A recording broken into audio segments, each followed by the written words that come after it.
जलगांव ग्रामीण पुलिस ने एक बड़ी कार्रवाई को अंजाम देते हुए पिकअप चोरी करने वाले आरोपी को गिरफ्तार कर लिया है। वहीं गांजा बेचने वाले और गावठी कट्टा बेचने वाले गिरोह को भी गिरफ्तार किया गया है। पुलिस ने यह कार्रवाई चोपड़ा, पिंपलगांव, हरीश्वर और पाचोरा में की है। पिंपलगांव हरीश्वर थाने की पुलिस ने गश्त के दौरान चोरी की पिकअप गाड़ी पकड़ी। इस मामले में जब ड्राइवर को हिरासत में लिया गया तो उसने खुद ही कबूल कर लिया कि उसने ही पिकअप चोरी की है। प्रभारी अधिकाऱ्यांना गोपनीय माहिती, गांजाचं एक गोपनीय माहिती भेटलं होतं।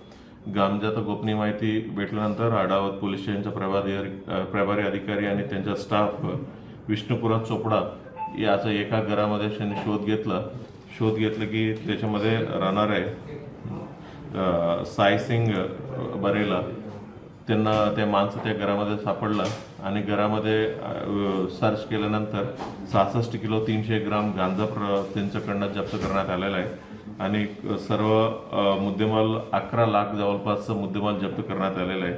आणि हे कुठून आणले या गोष्टीवर विचारपूस केल्यानंतर ही धुळे जिल्ह्यात एका गावाकडून आणला अशी माहिती दिलं आणि या माहितीवर आपलं काम करणं चालू आहे।